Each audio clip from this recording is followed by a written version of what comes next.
Atenção, presidente brasileiro chega pela 11ª vez para fazer a abertura oficial da Assembleia Geral da ONU. É ao vivo, Denise Bobadilla com a gente. Aliás, senhora presidente da Assembleia Geral. Vamos ouvir o presidente brasileiro. Ana Helena Barbuc, senhor secretário-geral Antônio Guterres, caro chefe de Estado e de governos, representantes dos Estados-membros aqui reunidos. Este deveria ser um momento de celebração das Nações Unidas. Criada na guerra, a ONU simboliza a expressão mais elevada da aspiração pela paz e pela prosperidade. Hoje, contudo, os ideais que inspiraram seus fundadores em São Francisco estão ameaçados como nunca estiveram em toda a sua história. O multilateralismo está diante de nova encruzilhada. A autoridade desta organização está em xeque. Assistimos à consolidação de uma desordem internacional marcada por seguidas concessões à política do poder. Atentados à soberania, sanções arbitrárias e intervenções unilaterais estão se tornando regra. Existe um evidente paralelo entre a crise do multilateralismo e o enfraquecimento da democracia. O autoritarismo se fortalece quando nos omitimos frente à arbitrariedade. Quando a sociedade internacional vacila na defesa da paz, da soberania e do direito, as consequências são trágicas. Em todo o mundo, forças antidemocráticas tentam subjugar as instituições e sufocar as liberdades. Cultua a violência, exalta a ignorância, atuam como milícias físicas e digitais e cerceiam a imprensa. Mesmo sob ataques sem precedentes, o Brasil optou por resistir e defender sua democracia reconquistada há 40 anos pelo seu povo depois de 2 décadas de governos ditatoriais. Não há justificativa para as medidas unilaterais e arbitrárias contra nossas instituições e nossa economia. A agressão contra a independência do Poder Judiciário é inaceitável. Esta ingerência em assuntos internos conta com o auxílio de uma extrema-direita subserviente e saudosa de antigas hegemonias. Falsos patriotas arquitetam e promovem publicamente ações contra o Brasil. Não há pacificação com impunidade. Há poucos dias, e pela primeira vez em 525 anos de nossa história, um ex-chefe de Estado foi condenado por atentar contra o Estado Democrático de Direito. Foi investigado, indiciado e julgado e responsabilizado pelos seus atos em um processo minucioso. Teve amplo direito de defesa, prerrogativa que as ditaduras negam às suas vítimas. Diante dos olhos do mundo, o Brasil deu um recado a todos os candidatos autocratas e aqueles que os apoiam. Nossa democracia e nossa soberania são inegociáveis. Seguiremos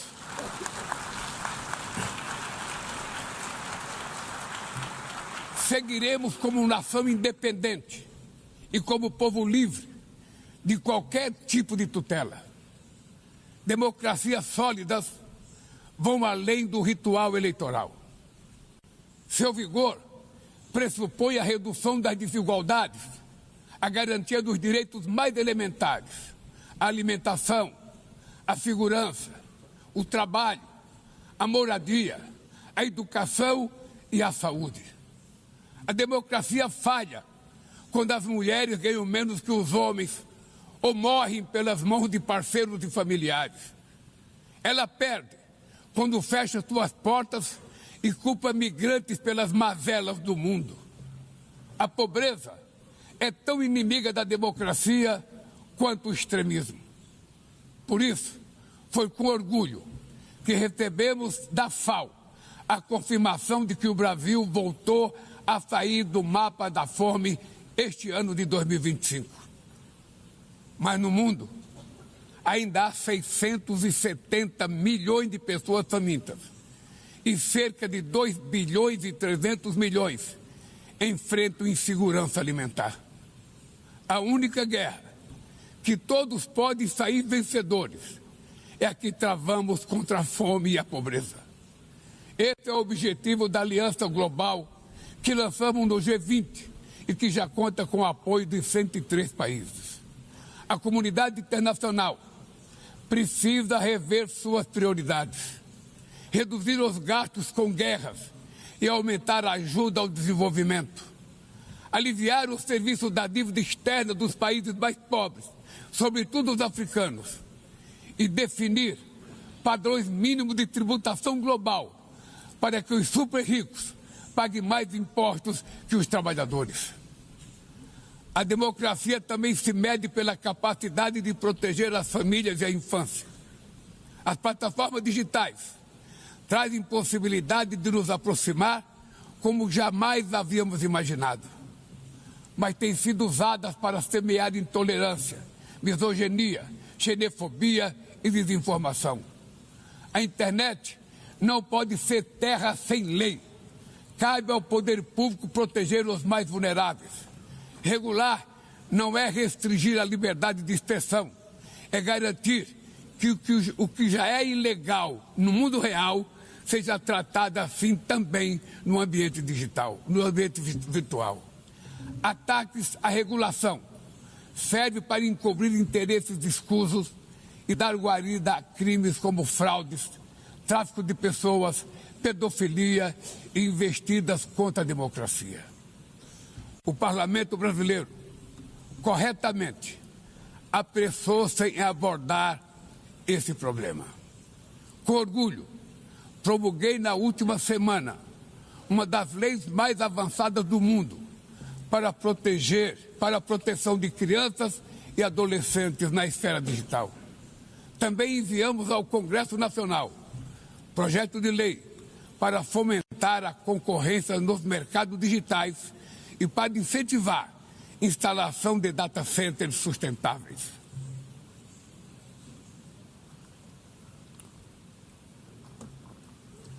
Para mitigar os riscos da inteligência artificial, apostamos na construção de uma governança multilateral em linha com o Pacto Digital Global aprovado neste plenário o ano passado.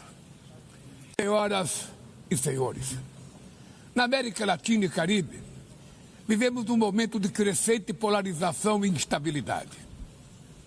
Manter a região como zona de paz sempre foi e é a nossa prioridade. Somos um continente livre de armas de destruição em massa, sem conflitos étnicos ou religiosos. É preocupante a equiparação entre a criminalidade e o terrorismo. A forma mais eficaz de combater o tráfico de drogas é a cooperação para reprimir a lavagem de dinheiro e limitar o comércio de armas. Usar força letal em situações que não constituem conflitos armados equivale a executar pessoas sem julgamento. Outras partes do planeta já testemunharam intervenções que causaram danos maiores do que se pretendia evitar, com graves consequências humanitárias. A via do diálogo não deve estar fechada na Venezuela. O Haiti tem direito a um futuro livre de violência e é inadmissível que Cuba seja listada como país que patrocina o terrorismo. No conflito na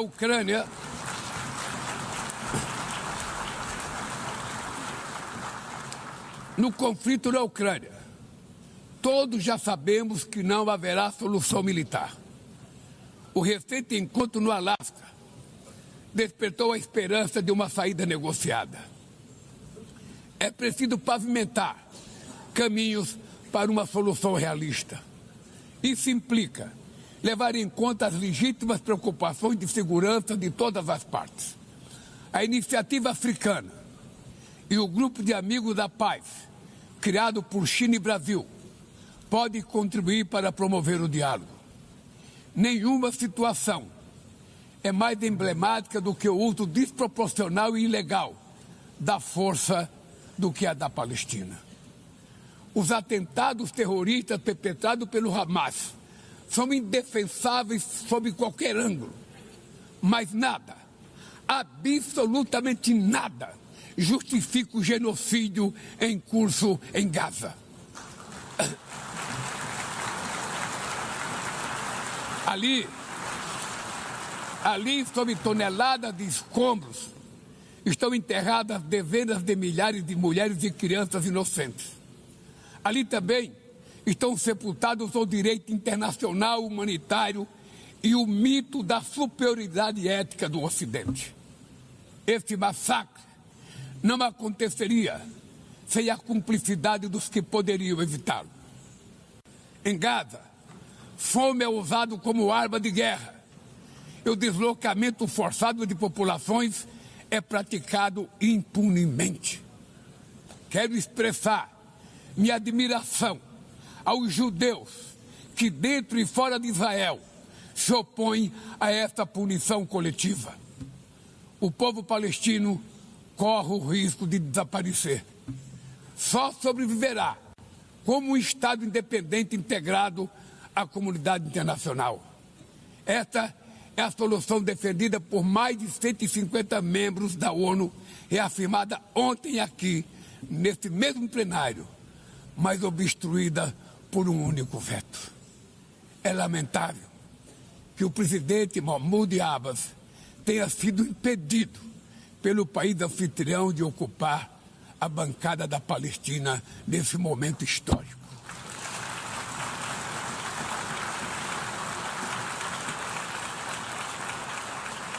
O alastramento desse conflito para o Líbano, para a Síria e o Irã e o Catar fomenta a escalada armamentista sem precedentes.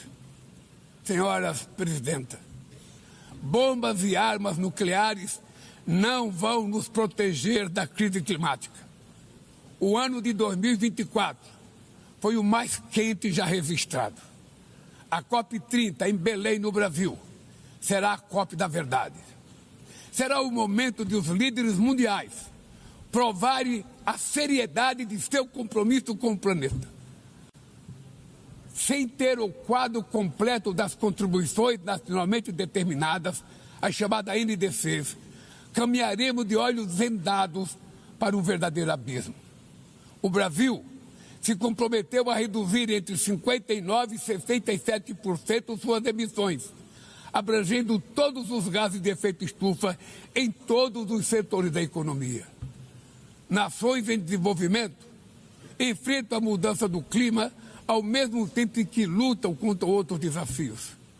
Enquanto isso, países ricos usufruem de padrão de vida obtido às custas de 200 anos de emissões de gases. Exigir maior ambição e maior acesso a recursos e tecnologias não é uma questão de caridade, é apenas uma questão de justiça. A corrida por minerais críticos essenciais para a transição energética não pode reproduzir a lógica predatória que marcou os últimos séculos. Em Belém, o mundo vai conhecer a realidade da Amazônia. O Brasil já reduziu pela metade o desmatamento na região nos 2 últimos anos.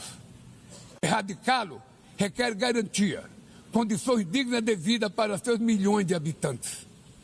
Fomentar o desenvolvimento sustentável é o objetivo do Fundo Florestas Tropicais para Sempre, que o Brasil pretende lançar para remunerar os países que mantêm suas florestas em pé. É chegado o momento de passar da fase da negociação para a etapa da implementação. O mundo deve muito ao regime criado pela Convenção do Clima, mas é necessário trazer o combate à mudança do clima para o coração da ONU, para que ela tenha a atenção que merece. Um conselho vinculado à Assembleia Geral, com força e legitimidade para monitorar compromissos, dará coerência à ação climática. Trata-se de um passo fundamental na direção de uma reforma mais abrangente da organização, que contemple também um Conselho de Segurança ampliado nas duas categorias de seus membros. Poucas áreas retrocederam tanto como o sistema multilateral de comércio.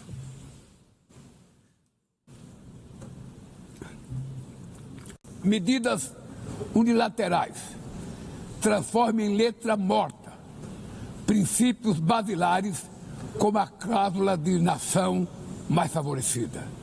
Desorganizam cadeias de valor e lançam a economia mundial em uma espiral perniciosa de preços altos e estagnação. É urgente refundar a OMC em bases modernas e flexíveis. Senhoras e senhores, este ano o mundo perdeu duas personalidades excepcionais. O ex-presidente do Uruguai, Pepe Mujica, e o nosso querido Papa Francisco. Ambos encarnaram como ninguém os melhores valores humanistas. Suas vidas se entrelaçaram com as 8 décadas de existência da ONU.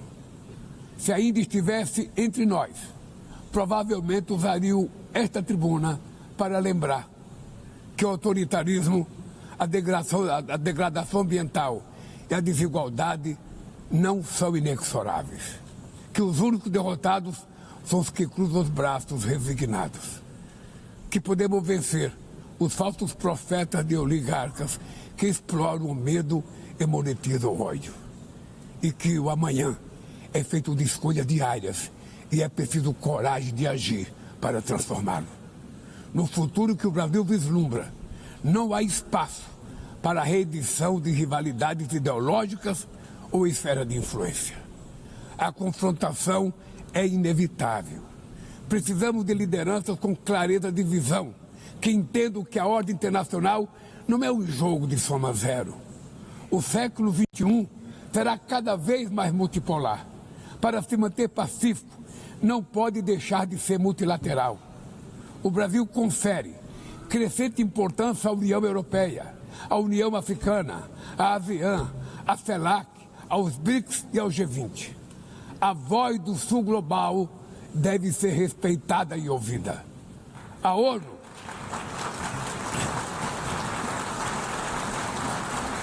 ONU tem hoje quase 4 vezes mais membros do que os 51 que estiveram na sua fundação. Nossa missão histórica é a de torná-la novamente portadora de esperanças e promotora da igualdade e da paz, do desenvolvimento sustentável e da diversidade e da tolerância. Que Deus nos abençoe a todos e muito obrigado.